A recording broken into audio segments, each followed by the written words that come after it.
On This Week in Enterprise Tech, Microsoft eats its own dog food. We find out what taps are for, and it's the end of the PC era. And I feel fine. TWiET on the set.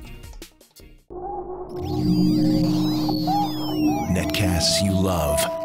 From people you trust. This is TWiT. Bandwidth for the following show is provided by Cachefly at CACHEFLY.com. This is TWiET, This Week in Enterprise Tech, Episode 10, recorded September 17th, 2012. Taps for the PC era. This episode of This Week in Enterprise Tech is brought to you by GoToMeeting with HD Faces by Citrix. It just takes a webcam and a click to turn your online meeting into high-definition video conferencing.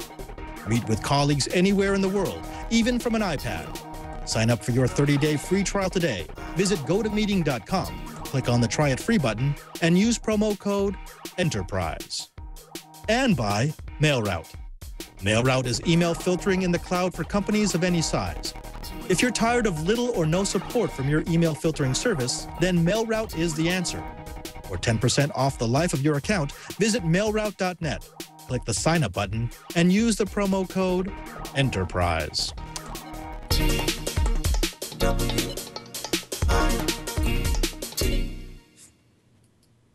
Welcome to TWiET, This Week in Enterprise Tech. It's the show dedicated to the enterprise professional, the IT pro, and the geek who just wants to know how the world is put together. I'm your host, Father Robert Ballecer, the Digital Jesuit, your guide to all things in the enterprise. And I'm joined, as always, by a magnificent panel, starting with Mr. Brian Chee from Honolulu. Brian, how are you doing?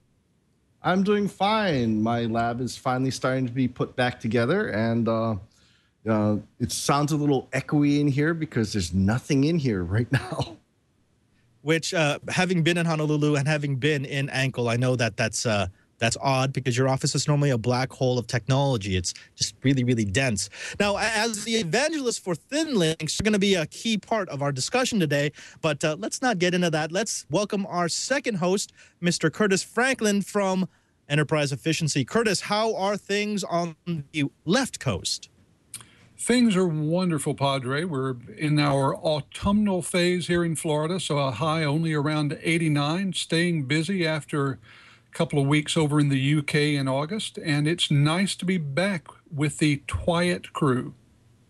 Yeah, we missed you for a couple of weeks there, and it's good to have you back in the groove because, well, you know, it's just not right without enterprise efficiencies. Now, let's get to it.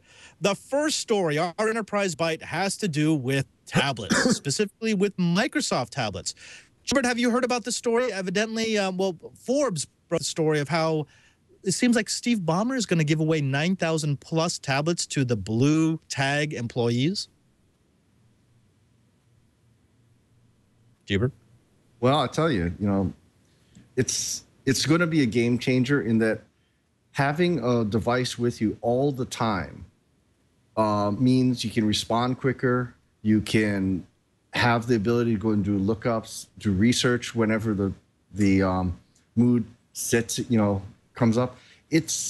I've been carrying a tablet around now for God knows how long, and it's really made a big change in my life. And having tablets on all the Microsoft employees, yeah, that's going to be really cool. Now, I've been rolling this over in my head and wondering if this is sort of one of those eat your own dog food type strategy moves, or if this is just a big PR move, or if Ballmer is really sort of trying to reinvigorate the troops to get them excited about a product that admittedly was one of the best product launches Microsoft has ever done. Now, we can poke holes in that. We can show why the product launch was bad because they didn't have products for us to play with, because there was no pricing, because there's no real date for release. But it did do something that we haven't seen from Microsoft in a while, and that is get people dreaming again. Curtis, what have you heard on your side of the enterprise? Is this a move that's a PR thing? Is this a morale stunt? What's Ballmer doing? I think that there are several components to this. One, of course, is about morale. You can't really get away from that. There's some PR value. As you point out, we're talking about a Microsoft product. But I don't think you can underestimate the impact of the Microsoft employees who come in contact with customers, with partners, with members of the press, and with them all having one of these devices in their hand, just the impact of this is going to spread far beyond the simple numbers. I think this is a good move, and frankly, it wouldn't surprise me to see it spread a little bit. I think there's a lot of advantage to this for all kinds of groups at Microsoft. Yeah, I agree. I mean, I think it's the right thing to do. If you want to create buzz, you got to start with it within your own stable, within your own company. You know, I know a lot of Microsoft employees who use MacBooks and iPhones and iPads. This could be Balmer saying, look, we would prefer that you use one of our products. We would prefer that you find the efficiencies within our gear.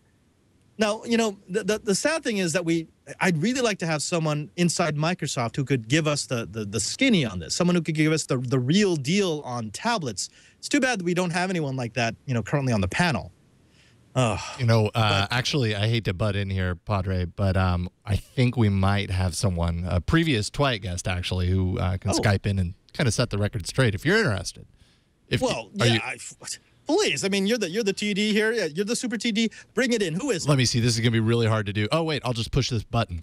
There we go. Whoa, it's Lou Maresca, Lou MM from the chat room. He, as a Microsoft employee, he was on TWiET not too long ago. Lou, wait a minute. Are you allowed to talk about this?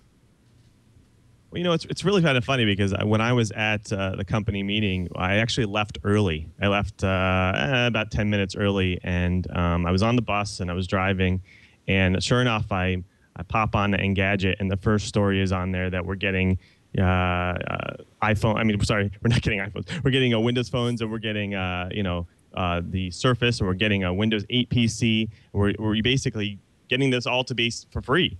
And I was completely flabbergasted. I was cheering, and everyone on the bus was cheering, and it was just a really cool thing, really cool experience. See, that's the thing that I was wondering about. I mean, what's the mood within Microsoft now that they know that A, they're getting all this free stuff, which, I mean, who doesn't love free stuff? But right. B, this is almost sort of like a company mandate now, which is, look, we're going to give you this equipment. We want you to use it. What are people seeing for the next couple of months? Because, I mean, there is a learning curve to go to a Windows Phone, to Windows 8, and to use a tablet that no one has ever really touched. Yeah, I mean, it's really, to be honest with you, everyone's really excited. I mean, everyone is even people who have iPhones, people who have Android phones. I mean, especially after the company meeting, they get you really jazzed up and ready to go. I mean, they compared the Surface and these other great Windows 8 devices that are coming out to some of the other Android and iPhone and iPad devices, and they just completely blow them away. So it really, like I said, it gets everyone super excited. And they, like you said, they want us to dog food our own devices. They want us to, to put forth a lot of effort and show people that this is really where it should go. Okay, now I want to throw this back over to Cheebert, because Cheebert, you've had a little bit of experience in this, especially since last week we talked about Server 2012 and how it's sort of the dark horse entry into the integrated experience, the tablet, the desktop, the mobile device. What can we expect to see now that Microsoft employees are driving the integration, now that they all have to do it on their own? I mean, what will that do for innovation within the company? Well, I tell you, the whole thing is there's been a whole bunch of press recently about people talking about, oh, geez, is the desktop PC finally dead?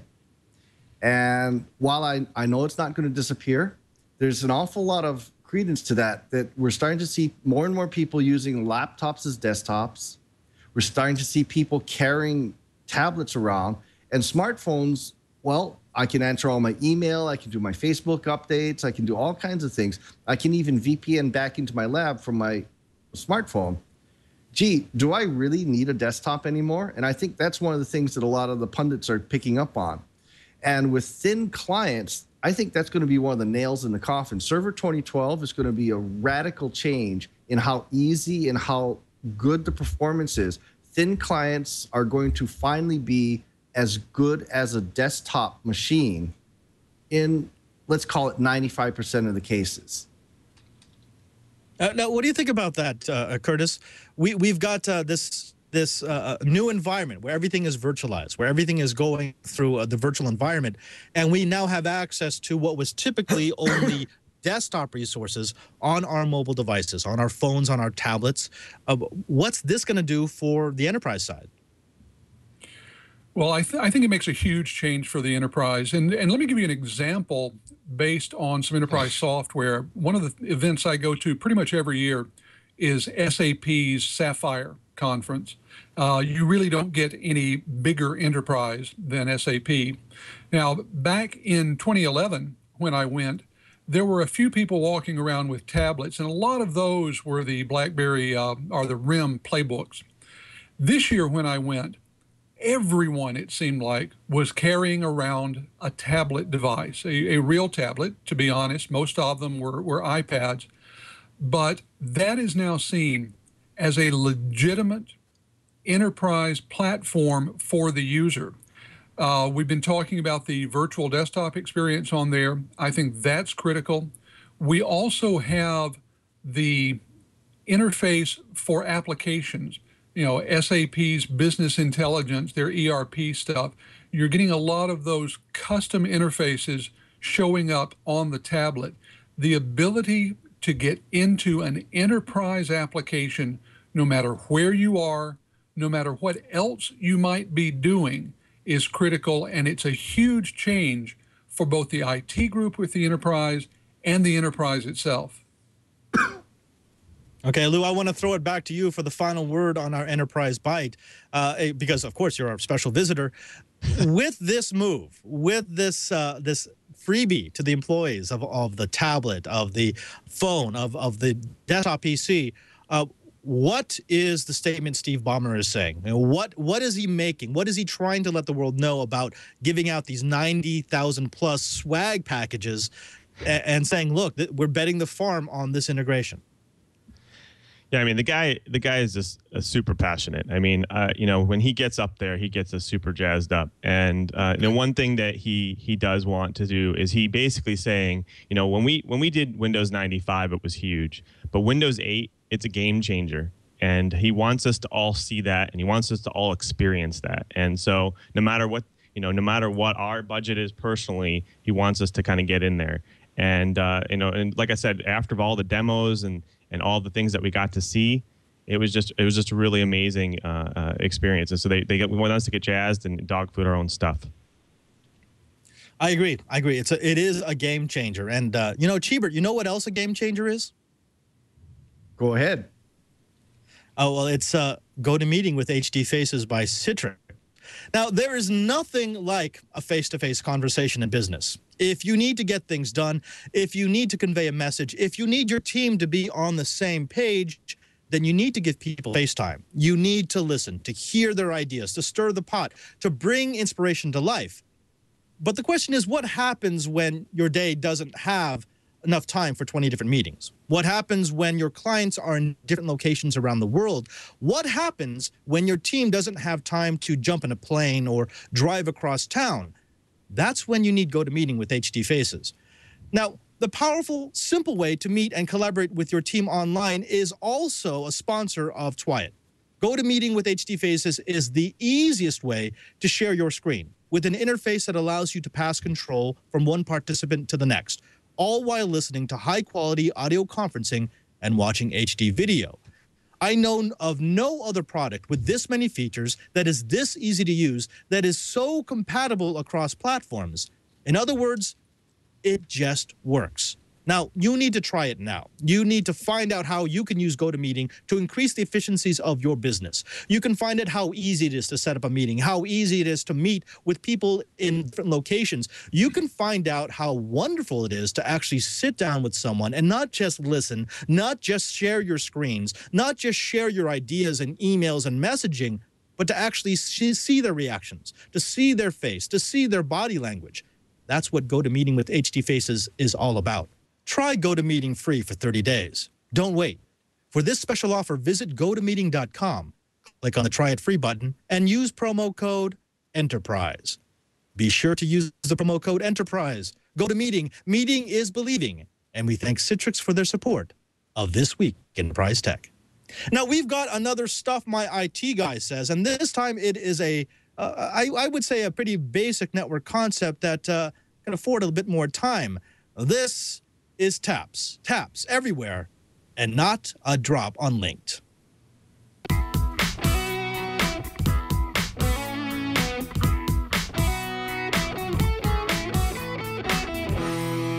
Father Robert Ballecer, the digital Jesuit, host of TWiET, This Week in Enterprise Tech on the TWiT network. And this is another edition of the Data Closet. Now, a while back, we had a Stuff My IT Guy Says that we talked about TAPs, these devices that allow us to capture traffic or tap traffic from one part of the network to another. Phenomenally useful tools that are absolutely necessary in the kit of any enterprise professional, but some people asked exactly what they could do with it. I mean, the theory is nice, but they wanted to see nuts and bolts. How do they make a tap work for them? So we're here at the Hot Stage Warehouse for Interop, building one of the world's most advanced temporary networks, and I thought we'd have a chat with a net optics engineer, Mr. Aaron Engerbretson. Aaron, thank you very much for coming in. Thanks for having me. Now, you know a little bit about taps. Yep. You've been doing this for years and years and years. Tell me, what is useful about a tap? Well, a tap, it basically becomes the wire. So you are looking at the packets as they go across the wire. Right. So it really is a wiretap. That's right. That's where the name comes from. Now, one of the things that we mentioned in the Stuff My IT Guy Says episode is that a network tap, a true network tap, is the only way to get, well, uncorrupted information. I mean, right. If you have an inline device, it could fail. If you have a network span, it could get overloaded. But with a network tap, it's pure. It doesn't decrease the TTL of a packet. It just passes through and gives you a copy of whatever it is you wanted a copy of. That's right. Show me what a practical application of a tap would be. All right, so what we have here set up is we have a VoIP telephone and our network. So we've tapped in between the phone and the network. So now we're going to see all the packets from the voice traffic go through the tap. So I'll go ahead and start my Wireshark trace. So now we'll see the packets as they go across the wire. And now I have a number to dial. All right. So go ahead. I'll go ahead and dial my cell phone. All right. And I'm starting to see the packets flow here. That's right. As you can see the RTP, that's the real-time protocol. And now I'm talking, and you should be able to hear me. However, if my partner speaks, you will not hear what I say. And the reason why you can't hear what he's saying on this stream is because we're using a non-aggregating port. So if you look down at the switch right now, we've got our inbound network, we've got the phone, and we've got the tap only plugged in on the B side. That's the outbound side. So when Aaron speaks, you won't hear it on the wire trace. And that's how that works. Now, this is a phenomenally useful tool because I get to see the traffic. I get to see what's going on, but that's not the only thing that Wireshark can do. That's right. We see all the packets as it goes across the wire. So actually, let's go ahead and stop this trace. And we'll come to telephony within here, and we'll look for voice calls. Anything that's gone across the wire. So here it found a call. I'm going to go ahead and select that call. You can see where the call originated from, the SIP ID, and then who we were calling. I can actually play this within Wireshark. Okay. Now, one of the really cool things about this is that it's not just a violation of civil liberties, but it's a really useful tool if you're trying to troubleshoot voice packet problems across the network. If you've got a VoIP system and you can't figure out why it keeps dropping packets or why it sounds horrible, capture a session and you can actually see what the packets are doing at the wire. It gives you a much better idea of what's going on your network. Yeah, we get a lot of statistics from those packets themselves. Also, you can also hear the call yourself and see if you hear that same jitter or that noise on the wire. Now, this is not a tool limited just to VoIP. You've actually got a net optics tool that shows what's going on at Interop. Can we take a look at that? Absolutely. We're collecting all the packets here at Interop. And so from those packets, I can see who are the top talkers on the network, who's using my bandwidth. What are they doing? What are they downloading? Are they conversations or calls? Anything. Illegal BitTorrents. You can see who IP addresses, how they're talking to each other, how much traffic is going across on these communications. Volume utilizations, you can see over time if you need more and more bandwidth. This will tell you, it'll even generate you a report that you can then hand to your manager and say, look, we're running out of space here, so give me another circuit. What I like about this is, well, for a lot of networks, it's sort of a black box. You know, you've got externals, you've got clients, but it either works or it doesn't. Right. And it's hard to quantify what you need. And do I need to expand my internal links? Do I need bigger pipes to the internet? Do I need to segment my network so I have more zones so I can partition off heavy traffic use? If I'm using taps, I can actually show my manager using your screen or using Wireshark and say, look, I'm getting an abundance of traffic here, here, and here. This is where we need to add capacity. It's an extraordinarily useful network tool, and it's really fundamental. Definitely. Yeah. Now, if they want to find out more about taps, of course, the best place for them to go is to find someone like you. Find an engineer, find someone who does this for a living, and they'll tell you all about taps. Or they could go to a conference. And I know I beat on this drum a lot, but find us. We'll both be at Interop. Go to the knock on the window, and ask us about what NetOptics can do for your network. And if you want some free material, I believe NetOptics has a few resources on their website. Definitely. You could go to www.netoptics.com. We have case studies and white papers you can read up on also. Fantastic. Aaron, thank you very much. Thanks for having me. I hope you understand why you need to have taps in your network. I'm Father Robert Ballecer, and until next time, this is the Data Closet.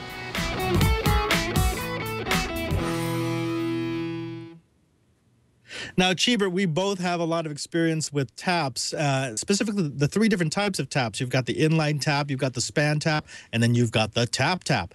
Now, what have you found the most useful about having a tap in an environment like your campus network? Well, the problem with, everybody thinks, oh, well, I'll just use a mirror port or a span port, which is all cool, but you can oversubscribe those pretty easily. All you need to do is have, say, 2 ports that you're mirroring. And if they're, say, gig ports, all you have to do is get the aggregate up over 1 gig and you're out of luck. You're dropping packets all over the place. Taps don't have that problem, but you got to be very careful about which way you plug them in. Especially optical taps, there is a direction. You have to get it right. There's a guy, Blasny in the chat room, I think it was asking, oh, geez, taps are kind of a pain in the ass to carry around. Well, NetOptics actually has this teeny tiny tap. It's only about this big, and it comes optical and also copper. And they run off the USB power and so forth. And it's a great way to just throw in your bag and always have a tap so that you can find out what the heck is going on with your network and, just put it in your normal toolkit. Now, both of us have been doing this game long enough where we know the original tap, which is the hub. When everything was a hub, every port was a tap. But you're right. One of the things I see in a lot of the volunteers is they never remember that if you're using an aggregating tap, that you're going to oversubscribe it really quickly, especially since all of our networks are at least gigabit. And, we're getting really close to the limit, the theoretical limit of traffic on each of those wires. Now, Curtis, is it your impression that most people in the enterprise understand the different types of tap and what taps are used for and why they're needed in a network? I think that the people who really understand taps are a fairly limited subset of the enterprise IT crew. You've got some folks who are used to playing at the core router, at the core switch. Most of them know what a tap is. You might have some in the primary security group, but for most of them, I think that an understanding of what taps are is pretty specialized knowledge, and I think that should change. They can be very useful tools. Now, obviously, you don't want to go, sprinkling taps everywhere, but they can be awfully useful tools for doing analysis of network problems or even the kind of constant monitoring that most companies say they want to do in order to prevent minor issues from becoming huge problems. Right. Now, Lou, I know this is not your specialty. This is not what you typically deal with. You don't get down and dirty with the hardware nitty-gritty. But have you had much experience either using taps or configuring taps or writing software to take advantage of the data that comes back from taps? Honestly, no, but we know we, personally use internally at the IT systems use it for network intrusion detection. So it's a big thing here, and it's in between all of our routers. So we do use it at enterprise level. Right. Of course. Well, I mean, you have to use it at an enterprise level, because at an enterprise level, it's what a tap is. It's not necessarily trying to listen into particular pieces of traffic. It's trying to find out what's going on with the well-being of the network in general. You know, finding out what links are oversubscribed, what servers have too much traffic, what externals are being flooded. And it's all about making sure that your network stays in good health. Now, speaking of keeping your network in good health, I want to talk about another one of our sponsors. That's MailRoute. Now, spammers, malware, scammers, we need a way to keep them out of our network. Now, IT admins have our own secret sauce. I talked about mine last week, about having a list of emails that I've sort of released out into the ether and waiting for them to start getting the hits from all these spam lists that go around the internet. When I get enough of those coming into the honeypot, I know what's spam, because if I have 500 false email addresses and they're all receiving the same email, I know that email is most definitely on the evil side. But that takes time. That takes resources. That takes an IT person that you may not be able to afford. And that's why we've got MailRoute. Now, imagine if you were able to take all the resources you need to manage your email, to manage your filters, to manage your spam problem, and you were able to outsource it, or I'm sorry, to right source it, to put it into the cloud. That's exactly the problem that MailRoute was created to solve. It's right sourcing your spam and malware filtering into the cloud. All you need to do is change your MX record to forward your email through their server, and they do all the rest. Now, over the past 12 months, MailRoute has blocked over 235,000 spam messages for Tom Merritt. That's 99.7% of his total email volume, and that actually allowed him to reclaim a domain that had been made dead by spam. Now, it's a mail service that not only offers you a tremendous value, but also gives you live support.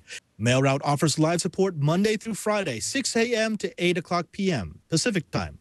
Need assistance after hours? When you call MailRoute, a service ticket is automatically generated, and you will receive a call back within the hour. That's why we've got MailRoute as a sponsor of This Week in Enterprise Tech. Now, I want you to try it for free. Visit mailroute.net, click the sign up button, and enter the promo code ENTERPRISE. You'll get a 15-day free trial and then get 10% off the life of your account. No credit card is required for the free trial. That's mailroute.net. Click the sign up button and enter the promo code ENTERPRISE. We thank MailRoute for their support of This Week in Enterprise Tech. Now, let's get to the meat of the episode, and that is, it's the end of the PC era as we know it, and I feel fine.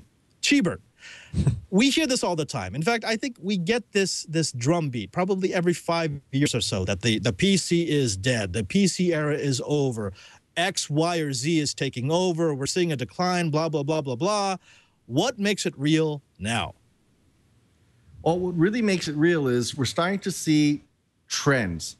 The amount of RAM being sold for different platforms, we're starting to see the amount of peripherals being sold to different manufacturers, and the fact that at ThinLinks, we're basically got so many people hounding us that if all goes well and people actually buy them and say they buy them, we're going to sell out the first production run. But more importantly, what's changing is very key. It's a GPU. It sounds like a real simple concept, but people don't want to give up a PC if they have to give up their user experience. And what Citrix and Microsoft has both done is they now have the ability to leverage a graphics processor in the server so that you can do the heavy lifting at the server, do the heavy lifting at the virtual server, and bring the 3D images up to the thin client. So now the thin client can do 1080p graphics. Stream video. You can do AutoCAD. In fact, at University of Hawaii, we're running 3D AutoCAD Revit on a fairly regular basis, and it works beautifully. In fact, a little old HP DL160 with 10 virtual Citrix sessions was actually outperforming a Core 2 Duo dedicated machine, both running 3D AutoCAD. So when you start having that kind of user experience and balance that off with the fact that Gartner is reporting that every time a tech service person hits a desktop, it's about $60. You know, it starts adding up when you start looking at both the finance, the power, and most importantly, the human resource costs. Now, you bring up something that's important for us to realize about this, the post-PC era talk, because I know if you look at the chat room, there's a lot of people rolling their eyes right now, well, their virtual eyes, because they've heard this before. And even I roll my eyes a little bit, because when I normally hear someone talking about a post-PC era, the guy talking about it normally is talking about tablets or phones or other mobile devices. And I think the memory stat that you brought up is really important, because the usage of memory by desktops has been hovering at about 55 or so percent since 2008. We've got phones consuming 13%, we've got tablets consuming 2.7%, and we've got servers and other specialized instruments consuming about 35%. But we're not really talking about phones and tablets taking over for the PC. We're talking about the move away from that centralized power. I'm sorry, from the distributed power towards a centralized power model. Now, Curtis, have you seen on the enterprise efficiency side people being more receptive to this idea of, going back to the mainframe, going back to a centralized core of power and then thin clients? Well, I think that's exactly right, because the central processing, the central store of information is important for security's sake. It's important for efficiency's sake. But tied together with that is the notion that people should be able to get access to that central store from wherever they are. And let's be honest, the notion of a central store doesn't necessarily mean one room in one data center. We're looking at things like clouds, distributed data centers. There are all kinds of architectural options here. It's not simple monolithic computing anymore. But we are talking about splitting it up, basically, having the user interface entirely divorced from the bulk of the data storage and processing that's going on. That really lets people concentrate on where things are done best. The data is stored, manipulated, processed, where it can be done very efficiently on a large scale. And the user interface, the thing that lets them get at that data, happens wherever the people are. Those are two important trends, and they indicate that the idea of having a single unit, a classic desktop computer, that combines the principal data storage, the principal processing, and the principal user interface, that concept is going to become a smaller and smaller piece of enterprise computing. Now, Lou, I want to throw it over to you. We've seen in the past year 353 million PCs sold. We've seen 655 million smartphones sold so far this year. We've seen 55.4 million tablets sold. What is Microsoft doing to respond to this? I mean, I know Service 2012 has to be a big part of it, but what is Microsoft doing to make sure that it can survive this move away from what we consider the PC era?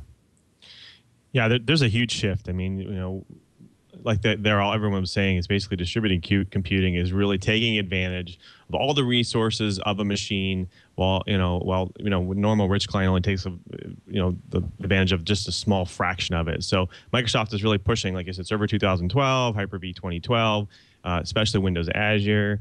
You have a whole bunch of different cloud services, SkyDrive. You name it, it's Outlook.com. They're really trying to push the envelope when it comes to cloud services. Yeah. I want to go back to Curtis really quickly. Jim Coco in the chat room brought something up that you actually brought up on one of our very first episodes when we were talking about the cloud, and that is there is a great advantage to buying a desktop, buying a virtual desktop, and being able to use that desktop on whatever device you have, your desktop, your laptop, your phone, your tablet, et cetera, et cetera. But the power and efficiency of that approach only lasts until you don't have a consistent connection to the internet. How do you see this changing? I mean, we're never going to have ubiquitous, super high-speed internet connectivity everywhere we go. Doesn't that mean that there's always going to be a market for the PC era? Well, there will always be a market for that, no question. But what we're going to see is that the classic PC, now whether that's the desktop box or the desk side box or the desktop replacement laptop, I think that's going to be no longer the principal driving force in the market. The driving force is going to be this very portable device. Now, whether it's a classic tablet or one of the new hybrids that we're about to see a whole slew of coming out, many of them based on the concept of the Surface device that Microsoft has announced, that's less important than the fact that we are changing models in terms of the principal driver of the market. Now, when people talk about the ubiquitous connection, that is important because there are places where you cannot count on that ubiquitous connection. Here in the U.S., when you get away from the major cities, when you get away from the major interstates, things do change.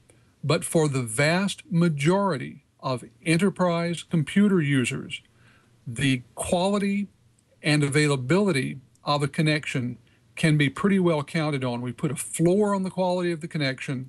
We've put a floor on the availability of the connection. And I think more and more CIOs, IT directors, IT managers are going to count on their users being able to connect somehow when they need to. Cheebert, what about caps? So, you know, all the ISPs are moving towards having these caps, and they're giving us seemingly large amounts of data. But if we are pushing everything over VDI, over our personal internet connections, we're going to eat up those caps pretty quickly. Well, it's not, you know, VDI doesn't necessarily mean gobs and gobs and gobs of data. VDI means a lot of your processing is being done at the virtual environment. So that means, you know, if you're moving around a big giant spreadsheet, or you're moving around a 3D model, or if you're moving around a chemical model, that's moving over the internal data bus of the file server. So in some ways, VDI can dramatically reduce the amount of data that you send over your ISP.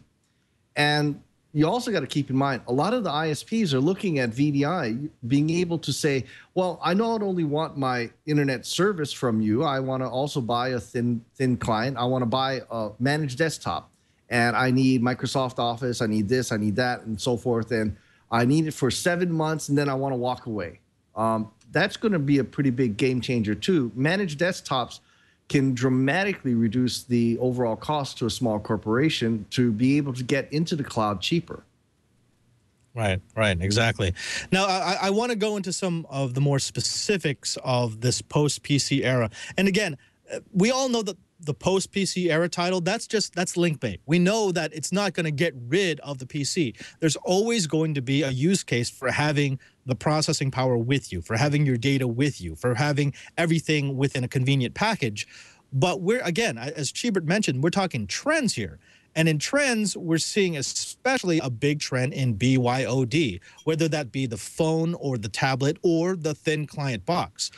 We've got a story here about Apple adding a straitjacket mode to iOS in iOS 6, and that basically allows system administrators to lock down the operating system so it can only run the applications that they want to run. Now, I see this being useful in, say, a school environment or a vertical environment or even a typical office environment. But Cheebert, what does this do for the BYOD strategy? If now, as a system administrator, I can guarantee that the iPad connecting to my network isn't running certain applications that I think could be hazardous to my network, am I more likely to allow it? Am I more likely to support it? Oh, you bet. You know, being able to have a trusted platform, you know, not trusted as in encrypted, but trusted as in I know what's on it, makes a pretty big difference to whether or not a enterprise manager is going to allow it on your network. There's been a lot of different pieces out there. Dell bought a corporation called Case that goes and, you know, audits the machine before it lets you on your network. We've had a lot of talk about this type of pre-auditing with network access control, NAP and NAC, and so forth and so on. But the whole trick is, in order to have it on the network, there has to be a level of trust, because you don't want to go and let an infected laptop or infected tablet onto your network. So one of the things that I've been railing at the world about is the fact that, you know, I love Android. I love the fact that it's really open, but there hasn't been a whole lot of really good tools for enterprise deployment. You know, if I have certain pieces of software that everybody needs to use, how do I get it out to the people? Well, in iOS, there's a tool. It's a little broken, but it can be made to work. And of course, in Windows Mobile, that's definitely the case with Windows Intune. But it's not really quite there with Android. And that's one of the reasons why in my InfoWorld article, I kind of dumped on Android a little bit, saying, it's not quite ready for enterprise because it doesn't know how to play in the enterprise yet. What do you think, Lou? Let me throw it to you because, I mean, one of the big allures of the Surface tablets is that it is Microsoft and that Microsoft knows enterprise. Microsoft knows how to lock down. Microsoft knows how to play nice with all the tools that we use to administer our networks. What will the Microsoft tablets bring to BYOD and to this move to virtual desktops? Well, I mean, just as you know, Windows offers the group policy capabilities and being able to roll down the settings and roll down the security situations from your admin down to all the PCs that are connected to the network. So no matter if you're on a Win 8 phone, whether you're on a Win 8 Surface, whether you're on a Win 8 PC, it will allow you to kind of basically adhere to the requirements of that network. And of course, it creates a safer environment. So, for us, it's kind of built in. It's part of the system. So it's kind of a second thought. It's just interesting that, iPads or iPhones basically have just gotten there. It's kind of one of those things that we've kind of been looking at for a long period of time. And this, like I said, it's just a second thought for us. You're a surprise guest, so I'm going to let you get away with that little ding that that Apple products have just gotten there. But Curtis, what do you think? I mean, we are looking at something like the Dell acquisition of WiSE. We're looking at more and more activity in companies like ThinLinks. And we are looking at an explosion of these mobile devices that all have the ability to utilize VDI. When will we start to see the tipping point? I mean, we've been talking about it for 20 years, and again, we're still selling more PCs than anything else. But when do you think we'll actually hit the point at which the PC market's going to drop down below that point at which it no longer makes sense to support it as much as a tablet or a mobile device or a thin client? I think that we've probably got a fairly long slope on that. Well, for two reasons. Number one is inertia. We've got a lot of companies that are still in generational buying patterns and hardware cycles. Those will keep us going for several more years. You also can't discount the importance of the international market. We tend to think of the entire world looking just like North America, and it doesn't. There are a lot of countries out there where the idea of a laptop is still fairly advanced. So I think we're going to see a fairly long tail on this one. But like I said, I think what we are going to see is the driving force in innovation, the driving force in future product directions and in future IT strategies being driven more and more by these ultra mobile devices, tablets, smartphones, hybrids.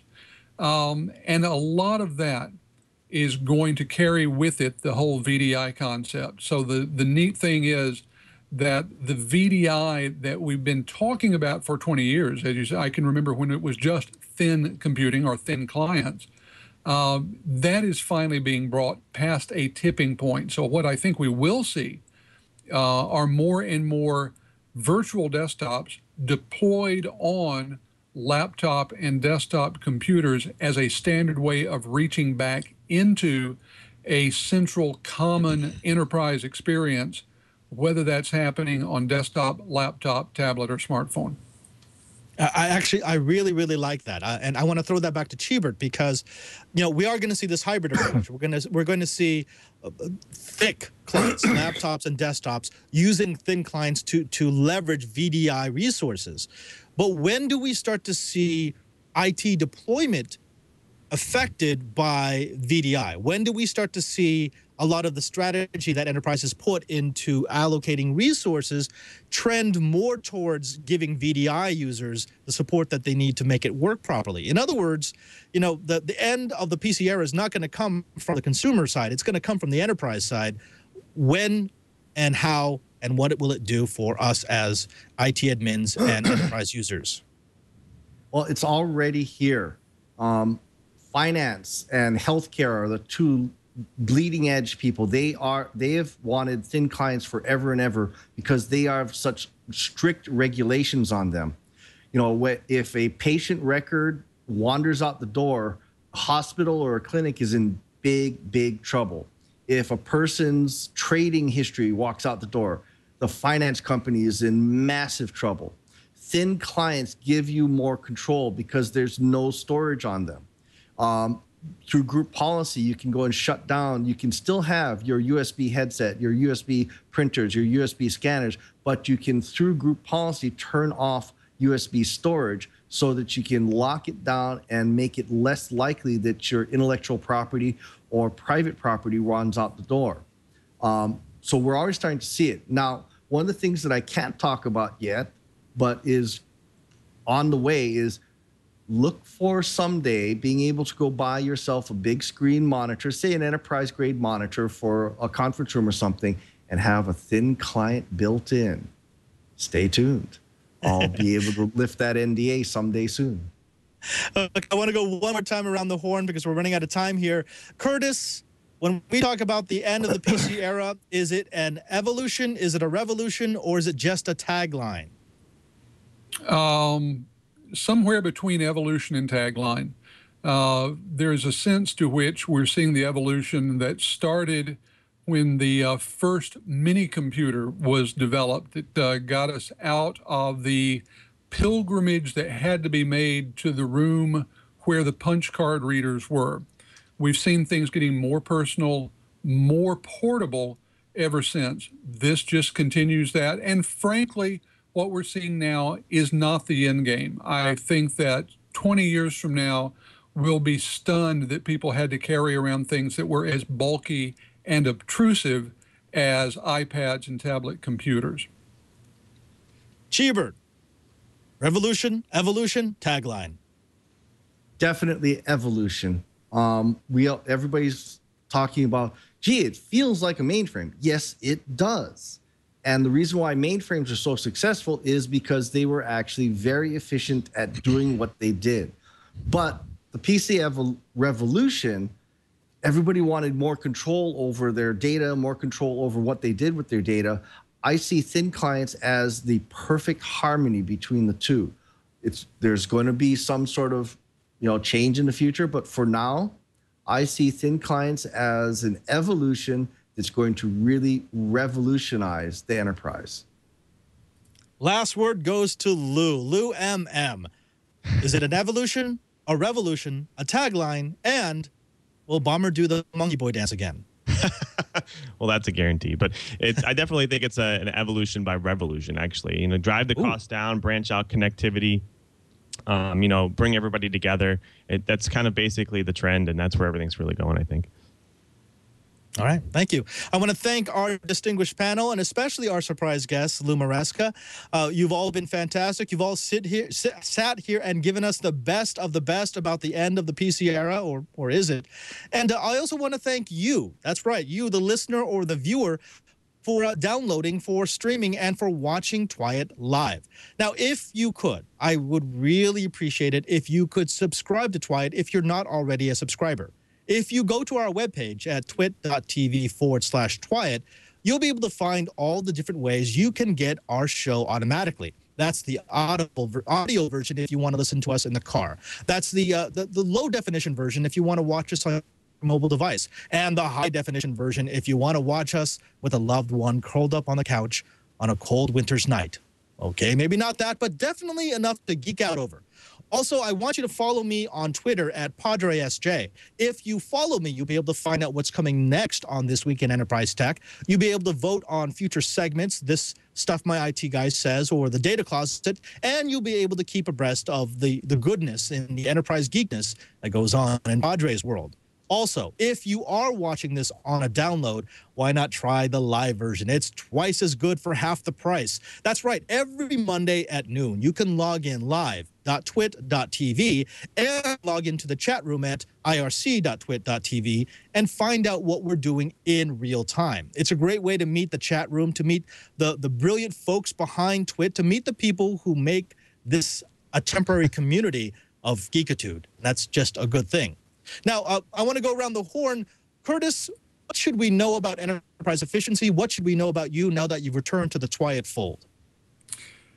Well, I am happy to be back, energized for the fall. We have a new editorial director, Susan Nunziata, who has joined us from the Ziff Davis CIO world. So we're going to be talking more and more about CIOs. We hope that the TWiET crew will come over and join us in the conversation and join me when I'm doing E2 Radio. The next one is next Tuesday, the 25th. We're going to be talking about security in the era of the highly mobile PC and device. And you know I'll be listening. I'm a big fan of enterprise efficiency. Chee, what do you have going on, and what do you want our audience to know about? Hey, I'm getting to build a "You Are Here" type of map, but it's a touch screen, and it's behind armored glass, so that we can stick these lollipop stands with these 32-inch monitors all over campus, so that we can leverage Google Earth, so that you can say, I want to go from here to here. Please give me a walking path, and maybe we'll have less lost freshmen on campus. Chee does the coolest things, and actually, he already had a TWiET fan come visit him in his lab, and you basically spent the entire day with him, right? I mean, you were geeking out on campus, and then you went out for coffee? Yeah, well, we didn't manage to get out to coffee, but I showed him the 2 data centers, including the one that we did for Pimp Your Data Center for InfoWorld, which, oh, by the way, we've been doing all the suggestions from Google for best practices for data centers. We've been doing that for the last half a decade. Sorry, Google, we were first. And so, actually, anyone who is thinking about a training session, if you can convince your company to send you to one of the best hands-on training centers in the world, you could always visit Ankle in Honolulu. Now, Lou, back to you. What do you have going on? What's new? What can you talk about without getting yourself fired? Well, working on CRM, cloud, driving innovation and productivity remotely. And that's really what we're working on really hard. And also builds coming up soon. So we're looking to build some great Win8 apps to debut, and, look out for some of those from me as well. Thanks again, and thanks again for all of those who are listening. Thanks to our super producer, Carson, and our TD, Jason, and everyone at the Brick House who makes this possible. I'm Father Robert Ballecer, and just remember, if you want to know what's going on in the enterprise, just keep TWiET.